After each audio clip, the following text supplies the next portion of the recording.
It's my pleasure today to introduce Jon Stahl, who's joining us all the way from Cleveland, Ohio. Jon is an agile and lean coach and a president and CEO of Lean Dog, an agile consulting, coaching, and training company.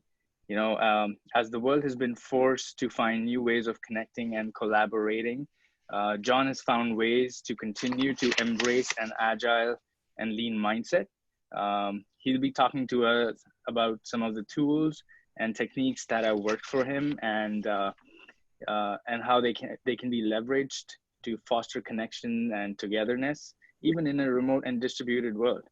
So thank you for being with us today, Jon, and a warm welcome from Agile Toronto. Over to you. Okay, well, thank you. So let me share my screen. Sure. Okay, so yeah, thank you for having me. I'm one of the few Americans who was able to cross the border, I think so. But we're in Cleveland, so we're right across the pond, and looking forward to this. So this is my first quick talk. It's kind of like a lightning talk for me. I talk fast anyway, so this shouldn't be a problem, but we're gonna fly through a lot of slides. And my goal today is to share with you some best practices when we got thrown into this pandemic. So I've been a Lean Dog. We started 12 years ago. I grew up in Pittsburgh, live in Cleveland, went to Ohio State, used to be a software developer. That was my passion. Also got an econ degree, and been doing this for a while, since XP days, before the manifesto in 2001. This is our office in Cleveland, so we are on the water. That's a 1892 barge, boats, toys. So once this pandemic gets over, come visit us. Got 110 parking spots, toys. We're right next to the Coast Guard, the Rock and Roll Hall of Fame. We're tied to World War II submarine, so there's some neat stuff to do in Cleveland. So love to have you come over. Prior to starting Lean Dog, I was leading the transformation for Nationwide. That's how I got my start in this. I hired ThoughtWorks back in 1998 to help me do extreme programming, and got pretty passionate about it. Was eventually asked to help transform how 5,000 people worked, and did that for 6 years, and eventually started Lean Dog. So this is my passion. So today what I'm going to talk to you about is are 3 techniques to enable open workspace, information radiators, and provide a positive feedback for your agile teams. So let's talk about open workspace. So right prior to COVID, right, it was, one of the first in our class, the first thing we would teach is, hey, you all need to sit in an open workspace, share a monitor, share a screen, pair, share everything you learn, create this continual learning environment, reduce waste, because, we're community constantly focused on value, and we're focusing on, how to get value delivered. And so that's great, but then COVID hits, and now that sounds like it's insane because people could potentially get sick and die. So and overnight, we were all thrown into this world of, okay, now how do we do Agile without an open workspace? And just like we're on a Zoom call, I think we've all been kind of Zoomed to death. We were in a happy open workspace environment, getting all the benefits of that. And then we move into Zoom. So when COVID hit, Lean Dog, we'd been working with a firm out of Paris, France, to actually called Suco, and we aren't partners with them. We were at the time, and we basically we're working on how can we provide distributed Agile. So right now, when we talk to all of our corporate customers, one of the biggest complaints is death by meetings. I mean, like 1 hour video call. And as you know, it takes time to schedule these meetings. People tend to show up a little bit late sometimes. So every meeting seems to start like 5 or 10 minutes after the start time, because we're always waiting on someone. And then, of course, since we're human, we want to be cordial to each other. So it's like, hey, how was your weekend? How's COVID treating you? How's your family? And so we always start off with some chatter at the beginning, because that's what you do when you start an hour-long meeting. You kind of be cordial as humans and have that environment. Well, that's great and it's nice. That's also a little bit of waste, because if we all know each other, maybe we can just get to work. And we were in open workspace, we didn't really have that. So let's talk about, I'm sorry, I went backwards. So one of the challenges one of the benefits of open workspace was that finding information is motion in Lean, right? So anytime you get stuck with your work and I need to ask Noel or Jeff or somebody a quick question, I typically just want to say, hey, can you help me with this piece of information so I can continue to move my work forward? And when you're in this virtual distributed environment, it's hard to know that, right? Everybody's remote. You're working from home. You can't tell who's busy, who's not busy. You can't look across the room and say, hey, am I interrupting Noel? Is this a good time to talk to Jeff? And also, I can't hear other conversations. So I don't know who's talking to who. I don't know what meetings everybody else is in, and I don't know what they're talking about, right? And we had that when we had an open workspace.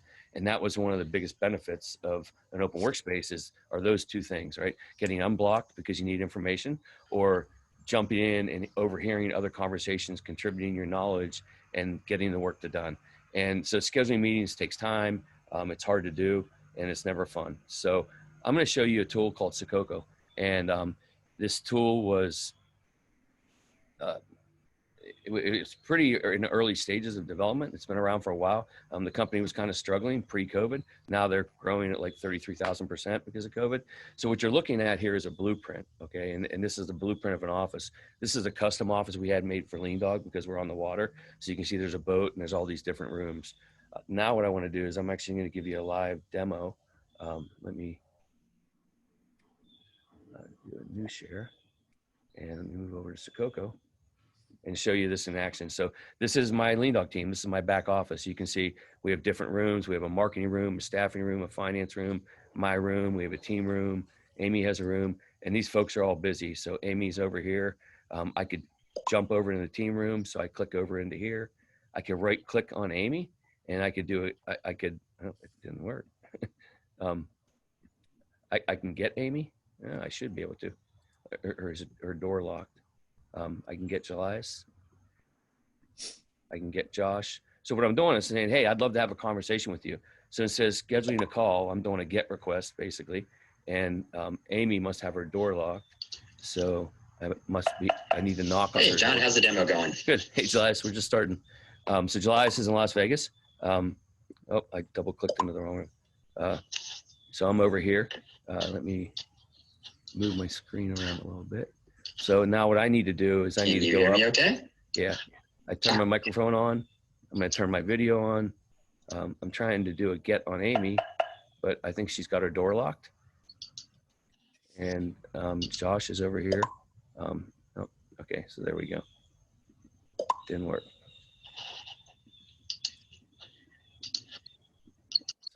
So I just basically called Julius in. So what's nice is that I can have that quick conversation with Julius and say, hey, Julius, I'm stuck on this story card. I need a little bit of information. Can you help me? If he thinks so, we can pull other people into the room. Julius then has to turn on his microphone and anybody can look into this room. Let me move my screen around a little bit. Make this bigger. You can look in the room and you can see that I'm actually talking. So if you notice how John's blinking, that's blinking because my microphone's on. If I wanted to share my screen, I could do that. I won't do that. Another icon would pop up and say I'm sharing my screen. So what's nice about that, Julius is obviously in Las Vegas, different time zone. He starts sometimes early in the morning. There's often times where Julius shows up for work. He signs into Suco. I sign in. I see Julius is in his room, and I can quickly call him for a conversation. So we use this quite a bit. We use this to run our company, and we, if we're having a business development meeting, we all know to jump in the business development room. If we're going to talk marketing, we all know to click into Julius's room. If we're working on staffing or finance. So we all just move about to the different rooms that we need. And again, you also have this locked door feature. So if I was in this room and I didn't want anybody in, I could lock the door. So now you can't just click into my room and overhear my conversation. But if you're curious about what we're talking about, and wow, it looks like there's a party going on in the team room, 3 people are in there, you could just jump into the room. We say, hey, this is what we're talking about. So we will rename the team rooms based on the subject we're talking about. I can also mark my status as available, away, busy, do not disturb. Right now, we're using Suco video, but it also integrates with Zoom, Google Teams, Google, Microsoft Teams, and all the other video tools. I think Suco realized when COVID hit that they didn't want to become a video company, and that because of security standards, they want to embrace other video means. But again, it gives us that sense of place. I feel like, hey, I know everybody's around. I can see John's talking to Amy, and we can jump in. It also supports chat and integrates with Slack. I can even send a guest link. So if I want to invite one of you who aren't part of Lean Dog and you aren't in my licensing, I could send you a guest link, and then you could bounce into my room. And when you join me for a meeting in my room, you can't just go all around Lean Dog. You can't jump into Julius's room, say, I'm going to eavesdrop on their marketing plan. right? I would actually have to escort you. So I could click into July's room, do a GET request, and then pull you along with me. So I'm doing this live demo because this has definitely been a game changer for us. And we're working with our corporate customers. Again, we aren't not partners. We don't get any royalties. I'm not selling you Suco, but it's given me that sense of, hey, team, and that ability to ping people. You can also have different rooms. So if you're working with a large company, up top you see Lean Dog. But if I had, let's say I was, I don't know, Progressive Insurance, and I had a IT department or a claims department or a actuary department, you could have different blueprints for all the different departments in your company.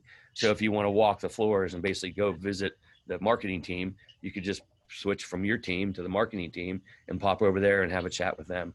So it's been a pretty cool tool for us. They've been trying to scale. Somebody bought them in July. Think3 is the name of the company. They own a bunch of other tools. It's like $15 a month, and you get access to all their other tools if you buy it. So it's been good for us. It's really reduced waste in a lot of ways because we don't have these 1 hour Zoom meetings now. We have this kind of impromptu ability to click around. So yeah, there's a lot more to it, but that's something you can Google and check out. So let me exit that. Let me go back to, oh, if I can, my browser, and back to the presentation. Okay. All right. So I talked through these features. If you get the slide deck, all the talking points that I talked about should be in here. So let's talk about information radiators now. So pre-COVID, right? You know, the power of an information radiator was that it's really easy for humans to agree to things and agree that, you know, we're all on the same page.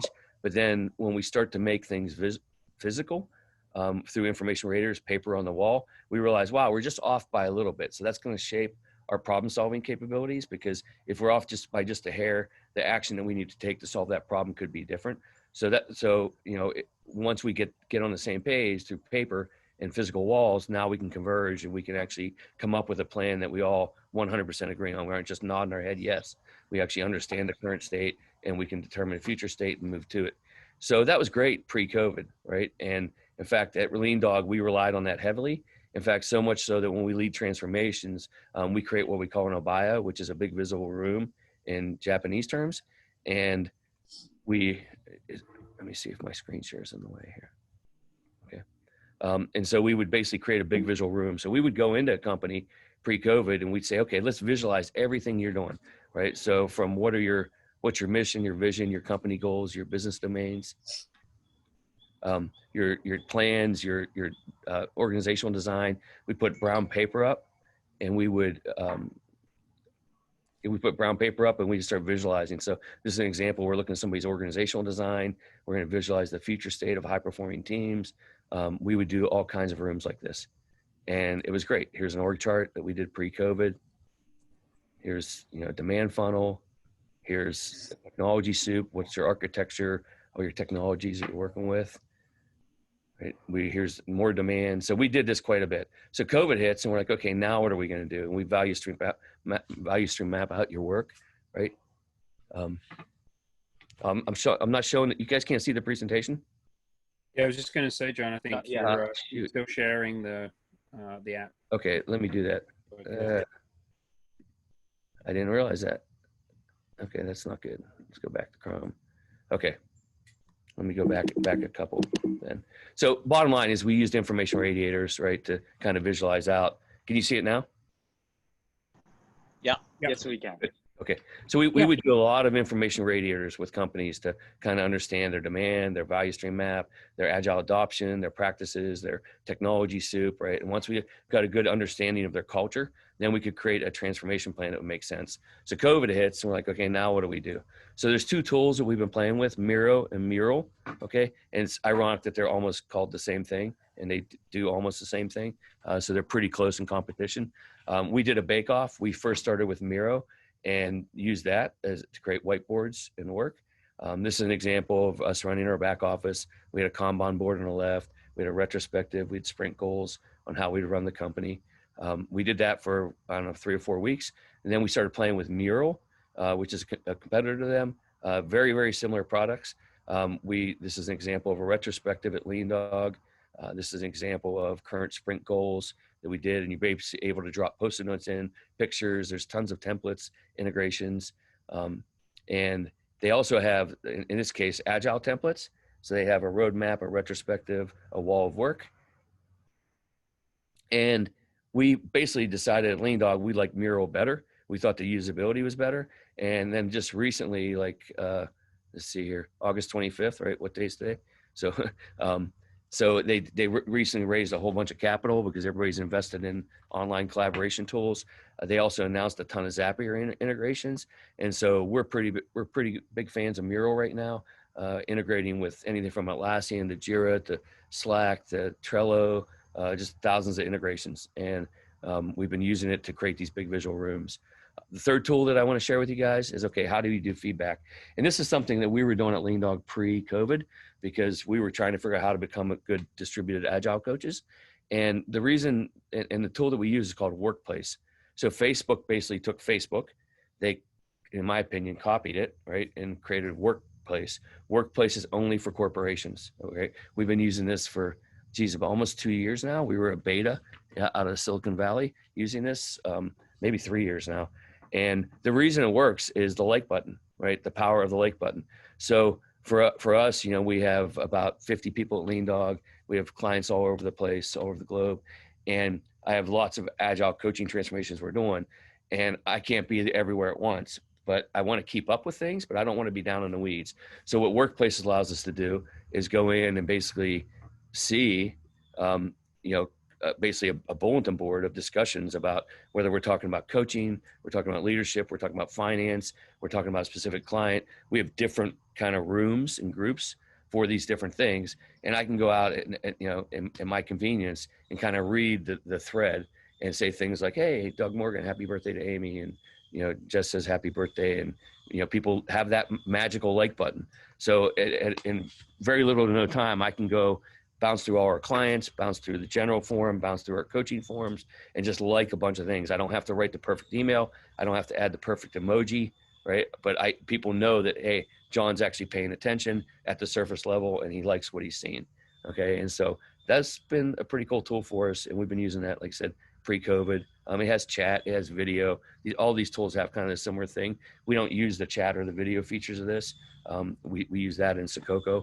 We just use this for having good group discussions and comments and things like that. Yeah, so that's my quick talk. I don't know how long it took me, but that was awesome, John. You almost hit the timing mark bang on. So well done, congratulations, and thank you. That was nice. A couple of questions have already come in through the chat. Some people have sent them privately to me, which is fine.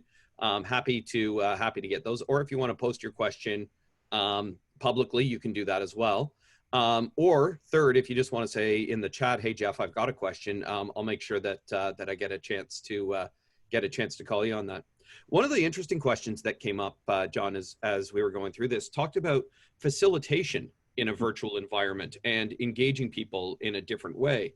I'm wondering if you have any sort of experience or thoughts as to, you know, these tools are emulating a lot of the in-person conversations, but what has had to change and what's been able to stay the same in terms of actually facilitating great conversations using these tools? Yes, that's a great question. So, you know, just like, you know, if any of us were standing up an Agile team, usually one of the first thing you do is you establish your team norms, right? So when are we going to have our ceremonies? What's our behavior going to be across the team? You know, what time stand up, retrospective, show and tells. So I think the biggest one with COVID for me has been turn your video on. Okay. Had to be a new team norm. You know, even now, like it's hard right now. I can see 3 of you, right? Out of, you know, 62 and 52 or something. And so, you know, out of respect, you know, that's one of, hey, thank you. There you go. Turn them on. Yeah. And so that's one of the big things is asking people to turn their video on, and obviously mute. You know, there's got to be a good moderator who can mute people, because no matter what, you know, I got a tractor driving up here in the background. I don't know if you can hear it, but there's always something going on because we're all working from home. So the noise distractions are big. And so, yeah, it's the biggest one is readjust your team norms and say, how should we behave when we're virtual? And having the camera on to me is the biggest one, because it's hard to see if you're picking up what I'm putting down if I can't see you. No, that's cool. When you started using Suco and some of these other tools and all of this virtual collaboration, how did the quantity, two parts of this actually, how did both the quantity and quality of the interactions change or evolve, or did they? Yeah, that's a good question. So when we started using Suco, we immediately got out of meeting paralysis, right? Because we said, hey, we have the right to walk up to anybody and tap them on the shoulder and get information or share information. So that was huge. And in fact, we've deployed this now to 2 or 3 with 3 corporate customers, and they found the same thing. I asked them, hey, how's it working? It's like, well, I'm working more hours with COVID than I did before because I'm in meeting after meeting after meeting. I don't even have time to get work done. Like, I don't have time to get hands to the keyboard to get work done. And they also find that people will multitask because we're human. So that's why you turn your video off. And so if you turn your video off, you could do whatever you want. I'm not going to know the difference. And so, they found that they were having more meetings, getting less quality because people were multitasking, right? Because they could turn their screen off and just do what they want. And so when we go to Suco, it's pretty in your face. We do our stand-ups, everything we do is in there, and there is no option. We don't ever talk without the screen on, and it's always appropriate. And if I'm busy, I can change my status to busy or unavailable. I can say, hey, I'm speaking at Agile Toronto. I'll change my status to say that, and then people know, wow, John, or I'm walking my dog, or I'm cutting the grass, right? Whatever it is. So I think that's helped. I think we update our unavailable status to be much more accurate now, out of respect for each other, rather than just saying, hey, I'm busy, I don't have anything to do. We'll say, oh, here's what I'm doing, and it is important. It sounds like you've got a lot of great practices that have evolved from this. I'm curious, what do you know now? We're 7 months, 8 months into working this way. What do you know now that you wish you'd known 7 or 8 months ago? Oh, that's a good question. I think, I would have, clearly I would have invested in online collaboration tools as an investor. I probably wouldn't have a 10,000 square foot boat that I'm paying rent on, knowing that this pandemic's coming. I think, yeah, that's a good question. What would I know now? I do think the good thing about COVID has been that people are open to change, because their world just got rocked, right? So for us, while our sales are definitely decreased because everybody's risk adverse, right? Nobody knows the ripple effect of the supply chain and country trades and all these things. But I think that when we do work with companies, they're like, wow, I just had my whole world turned upside down. I'm much more open to change. So I think it's a great time. That's why we call it, we're giving out free training right now. We call it our Agile Stimulus Package. And we went online with all of our training. We've trained almost 2,500 people since COVID started for free with 12 hours online training. And it's definitely people, the questions I would get pre-COVID were much more blockers or negatives. It can never happen here, to, oh my God, I never thought a pandemic would come. Maybe this Agile stuff isn't so bad, right? I need to be open to change. Let me just touch on that training. That sounds really cool. How do we get involved in that? Yeah, so you just, I can send out a link to the group afterwards, but it's 2.5 hours a day. It's Monday through Friday. I think the next one we're doing on West Coast time, so it's 1 to 3:30. And yeah, we'll send you a link. Just enter AgileTO, and it's free. And we've been averaging about 400 people per class, about 200 people showing up. And you can go to one module or all the modules based on whatever your level of knowledge is. We'll cover everything from design thinking to DevOps to testing to. And is it just you talking for those 12 hours? No, we have 5 coaches, and we've pre-recorded the videos, but we do live chat, live Q&A. And then if you want to, if anybody's like PMI or anything about that, we actually do give out a certification for the credits. That's cool. Any Canadians featured on those videos? Yeah.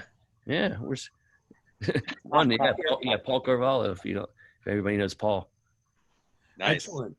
So that's awesome. You went out and got some fantastic coaches for that workshop, and I can't believe giving it away for free is a really great offer. Really generous. So listen, thinking year or 2 or 3 into the future, I don't know when it's going to be, and it depends, I guess, on who you talk to. But imagine when this COVID is a distant memory, or at least just a fact of life, and we're I don't want to say back to normal, but we're at the point where we're engaging back in face-to-face conversations. What aspects of the remote collaboration and the remote conversations do you think you'd want to keep? Yeah, so So that's a great point. I don't think we're ever going back to normal. I think there's a new normal, right? I mean, some of our customers, I have one customer, they had 42 buildings and they've already decided they're getting rid of 36 of them. Okay. So, and I think, a lot of people are saying that if we hire trustworthy people and we trust them and empower them, we trust them to work from home. So I think that there's always now, I think the world's changed. And I think there will always be a blend of work from home and work in the office at each company. So these online tools are getting huge investments in them.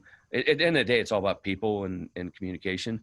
And I don't think it's kind of scary. I don't think we're ever going to go back to the time where everybody goes to work 5 days a week. Most companies aren't. I only know one company in the States I can talk about.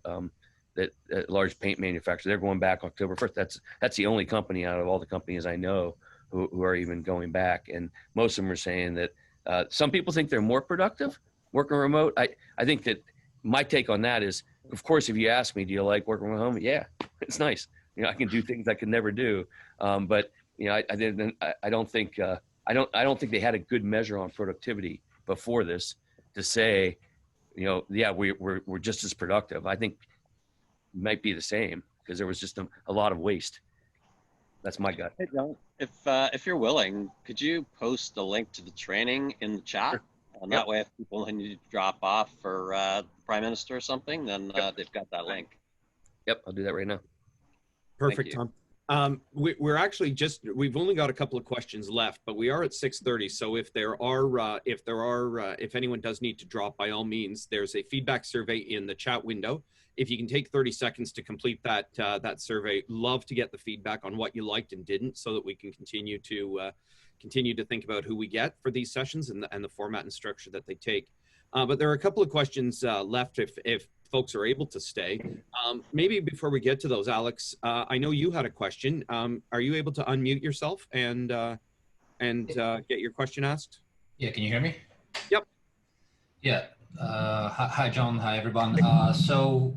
I'm an Agile coach in an international organization. We had multiple offices, and in my view, the productivity has went up. But what's something that I'm noticing is that while the global productivity went up, the local productivity is sort of here and there. And one of the biggest challenges I find, because we don't have this face-to-face, is how do we improve asynchronous communication, so written communication? And it's been really hard to get people on board. Everyone wants to have meetings, and that means meetings at 11 p.m. for some people and some people in the morning.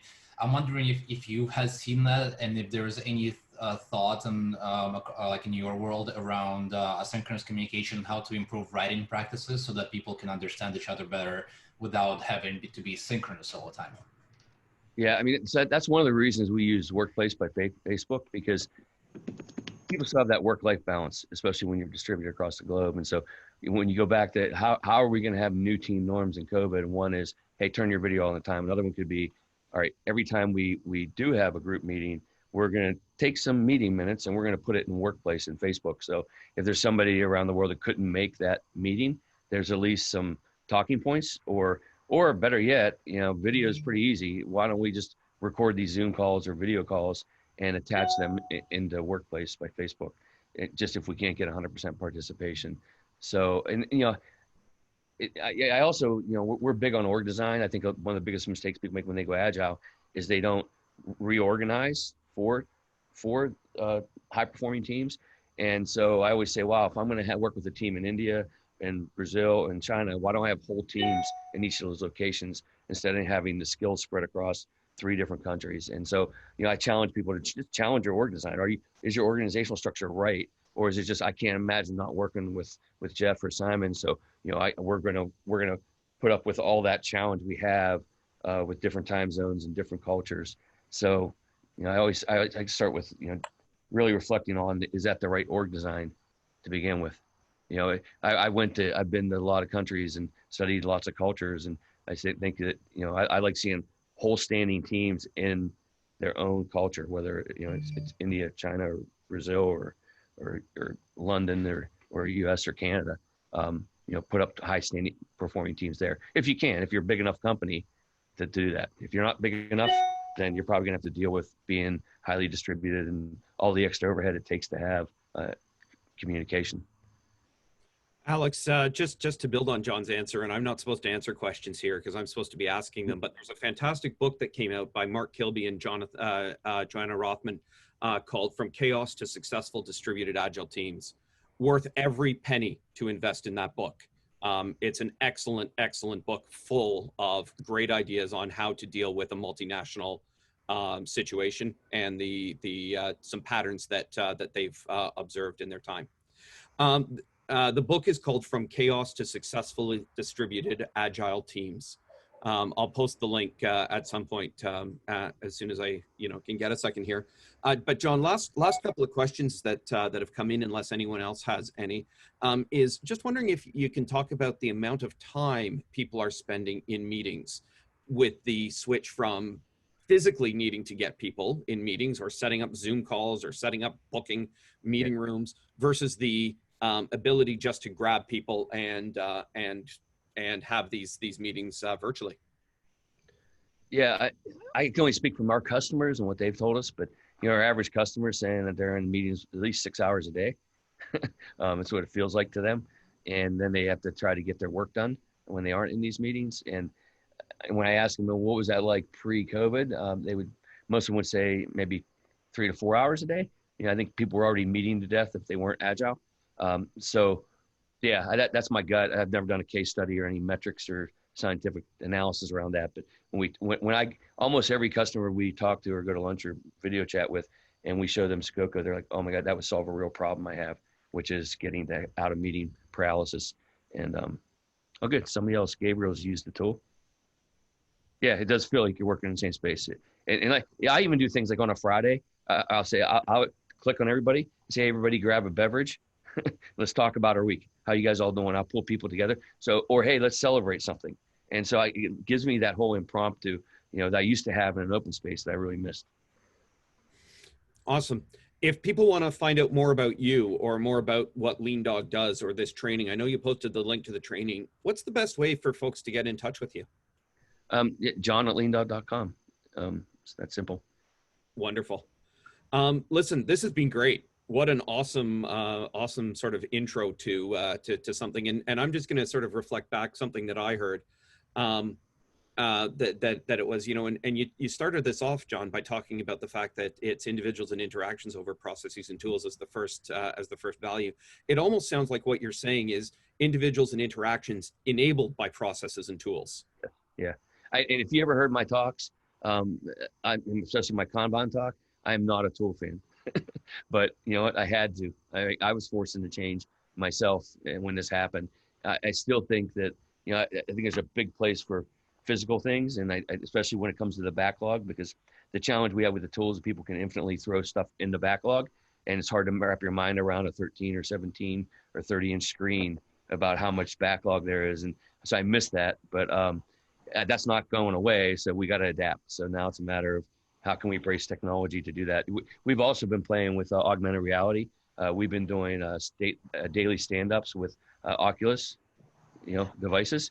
And if you I wouldn't do that every day because your head will explode.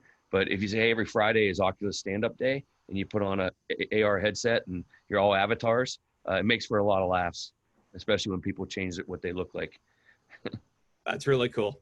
Thanks again, Jon.